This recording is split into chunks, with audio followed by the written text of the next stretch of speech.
महाराष्ट्र मुंबईतील कंत्राटं गुजराती लोकांनाच कशी मिळतात? मनसे नेते संदीप देशपांडे यांनी सरकारला असा सवाल उपस्थित केला।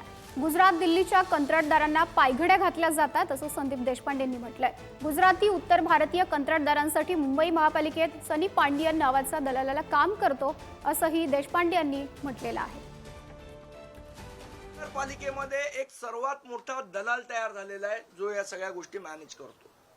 सनी पांडियन हा महानगरपालिकेचे जे एएमसीज आहेत, या एएमसीच्या कॅबिन मध्ये काय करत असतो याची चौकशी झाली पाहिजे।